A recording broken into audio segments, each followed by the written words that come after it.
a prophetic response by the church in humanizing unaccompanied and separated minors or children from Zimbabwe. A prophetic response by the church in humanizing unaccompanied, separated minors or children from Zimbabwe.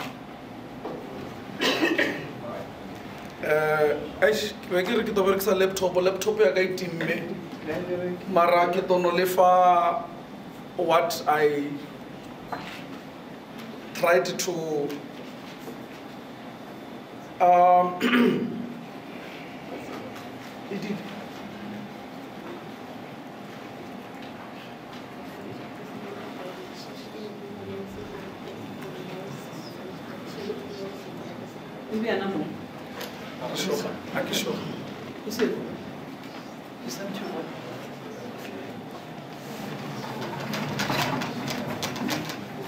migration that we may live. The pastoral or praxis cycle is called into service for developing some counters of such theology. From the start, the following underlying assumption on this kind of theology, this paper wishes to advance, needs to be declared going beyond the mere grasp of the situation to fundamental change. In the context of this paper, there will be a development of a theology of migrants and migration that is aimed to harmonize the situation that is happening in Mosena and towards transformation into the lives of our people.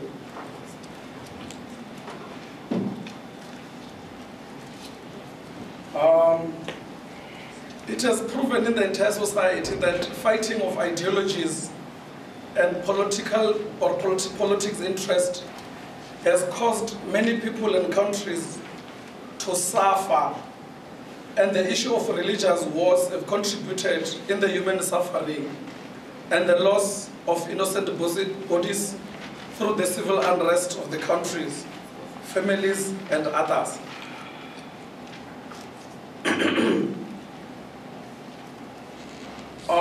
I give the historical background because I speak of unaccompanied minors from Zimbabwe, of saying we know what happened in Zim, and then we know what is happening in Zim, the issues of agriculture, education and stuff that is occurring in Zimbabwe, and there's a huge gap that has caused these children to come this side. But in my problem statement, I've written about elements of dehumanization of these children as they are walking towards South Africa or towards Mosena. The elements the elements of dehumanization to these children on their way, or some on their way, they are girls, like I said, they are minors. Others are being raped on the road, robbed, mugged. You name all those elements of dehumanization. So what I want to achieve is how the church responds when these children are here in South Africa. How to humanize, or the elements of humanizing these children and welcoming them into our communities and societies. I'm using scholars like Professor Chaka in his paper, Afrophobia,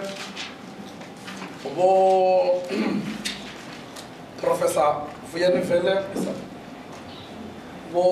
Professor Masinya Motipane from UNISA, and others.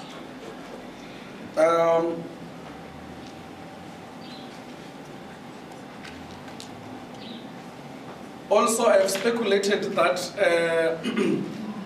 the issue that one can easily conceal to the whole complex of underlying is that political and economic mechanisms are also perpetrator of all these things.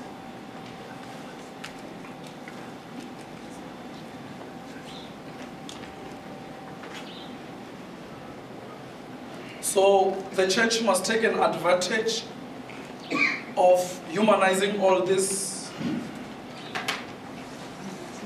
unaccompanied minors, or helping them to achieve a lot of things and to give them what is proper and what must be received by every child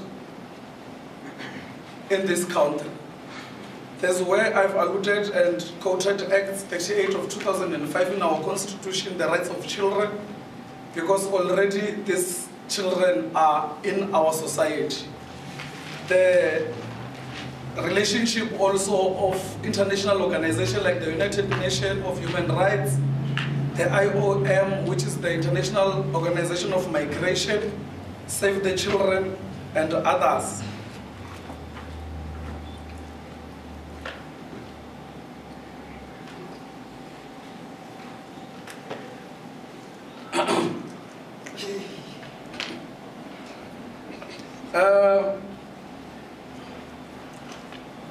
What the church needs to do is, as I'm going to close it, is to deal or help these children also, because when they come from Zimbabwe, they're not only Shonas. They are Shonas and they are Ndebeles. So automatically from Zimbabwe, these children, they have tribal issues. So always when you bring them this side to try to help them, or to say there must be certain things that must be done by both, there are usually tribal issues. For an example, you ask Shonas to do something or to cook. These other ones, for the Ndebele's ones, they do not eat because food has been cooked by the other tribe. So the church must do its best to bring together these children this side, to make sure that we give all. When I speak of humanize, is they must be treated equally like children in South Africa. They must have free education, they must be given food, they must be given a place to stay, all those things, protection, and you name them. Thank you. To understand them, because your pronunciation of them, I'm getting lost in how you pronounce them. It could be that, because if I could read it, I would understand. But I pick up that you say, is it unaccompanied? Oh, okay, I guess. So they are not accompanied. However, the humanization and the dehumanization, I'm getting a bit, because I think it works well when you say to dehumanize Motu, because it's already a human. But now to humanize Motu, it looks like you are saying something else. You understand? Or they were not human and you must now make them human, because the word dehumanize works if it's the opposite works, but you cannot bring me back to being a human.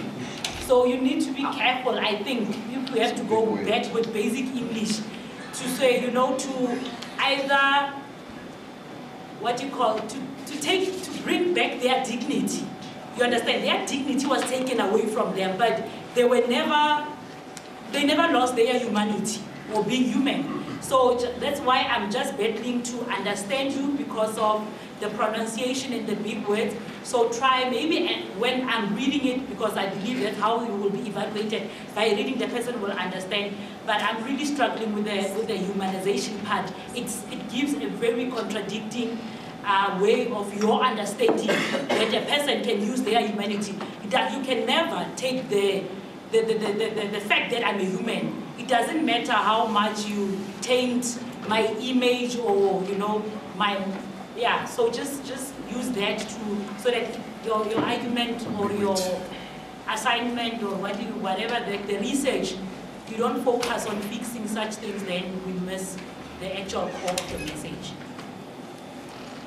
I think yours is a very interesting topic. So I'm interested in knowing as to you want to I want to check with you that is there a way really within which the church can play insofar as, I'll call them refugees, in the form of maybe providing some form of assistance or to come to the care of these refugees who are fleeing their home countries for one reason or the other. It could be political, it could be economic. But is there really a way that, or is there really a duty, or are there any resources? Are there any form of interventions that, in your view, in your submissions, you would say, this is how, in my view, the church should actually do, particularly in that region of the province or region of the country? Okay. Your comments. The issue of dehumanize, like I said, thank you so much. I will look at it as a restoration of human dignity. I looked at the word dehumanize and the elements of humanization because I'm speaking of unaccompanied children. So whatever that they get on the road, South Africa, on the road as they are journeying, they are being mugged, they are being raped, they are being... So there's no dignity there. It's called dehumanizing. You are dehumanizing these people. You are not helping them with anything. Hence I used that word. But you can't use it then. No, hence I'm saying thank you so much. I will look at it as a restoration of human dignity. Yes. But I had to use that word because of the things that were happening or things that they came across on their way to South Africa. Okay. I think this approved. No, it is approved. Yes. Do you have objectives? The aims and objectives, yes. And what are the, can you just give an idea of your objectives and the methods that you are going to use? The method is quantitative, and then the aims is to like says here helped with wording, is to bring back the restoration of human dignity. Hence I used the word to humanize. We are simply saying to these children, since we know what happened, or we are simply saying, looking at the taking care of these children when they are in this side, because we know what made them to leave their home country. Okay. My advice is that you read a lot on, because it is a prophetic. I think you also, I believe you also unpacked the word prophetic response. You must also read how other institutions, like you say the Catholic Church, are responding in terms of this kind of challenges. Even the United Nations, how are they responding to this kind of challenges? I think they can help you, because I believe at the end here you must come up with something like recommendations of what the church should do to assist these minors. Thank you. Like I hear your topic, what you're dealing with. I mean, a response to issue of you're rehumanizing or humanizing. Bingo deals with it quickly, so don't like you must get it there. It's there. He speaks about refueling humanity into those who have been dehumanized. So it's there. Bingo deals with that. I mean, it will depend whether direction of Atamwinka, but you know, and I think it's interestingly, as you say, one of the problems I think we're facing in the continent, but I guess all the former oppressed people. I mean, you mentioned issues of tribalism. You know, I mean, perhaps we must just check that Willie Lynch led the making of the slave. Willie Lynch says, I mean, it's one thing to kill slaves, buy them, but it's not profitable. It doesn't make economic sense. What you must do, show them differences. The other one is short, the other one is tall. Show them they are Shonas, show them that they are Ndebeles. This thing will keep refueling itself. There will be that tribal wars that are there. So msebetsi wa kereke, and as Dr. Abiyan, in your recommendations, I mean, pusha kereke msebetsi wa yona to conscientize people. I mean, the greatest disease here at the continent, tribalism. Instead of forging unity as Africans, no, and that keeps us divided. So it's to conscientize people. Or the struggle is bigger than Umzulu. It's bigger than that. Those are family squabbles. We will deal with them. The bigger struggle is this. It's not a problem, it's family squabbles. We are Africans. And from there, I mean, notion Sabo Ubuntu, you can take them. I mean, mistake that we should not do Gunga Ubuntu Gare. Muntu Ubuntu Gabaju. You know, it's bigger than that. It talks to justice. I mean, it talks to like that. That is a philosophy of our people. And the only way we understand, you must understand their languages. Okay. Saying what has been said, but this is in a general advice whatsoever. When I started my research, my supervisor always asked me a question. Can you read? Can you read? I couldn't understand the etymology behind can you read, you understand? But then in times, when times goes on, then I then realize I can't read. Not in a literal sense of reading, but in a sense of getting into what the Prophet has said, getting into what you are researching about. Remember, you're researching about like what he has mentioned, the issue of humanization, Ubuntu and everything. You are tackling all those issues and everything whatsoever in it. But the issue is, can you read? Can you find the sources that will lead you to the issue of the spirit, the philosophy of Ubuntu, the sources that are going to lead you to go, like he has mentioned, to go deep. Thus, can you read?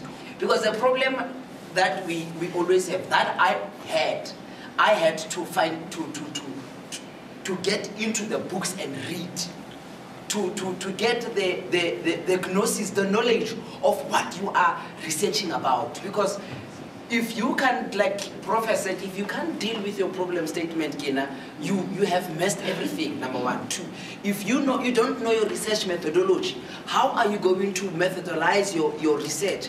You are doomed. You understand? But then if you are able to have your research paradigm, your research problem, you would be able to have your arc of your research. And your research topic, it will flow. Can you read? Yeah. And then here. Thank you.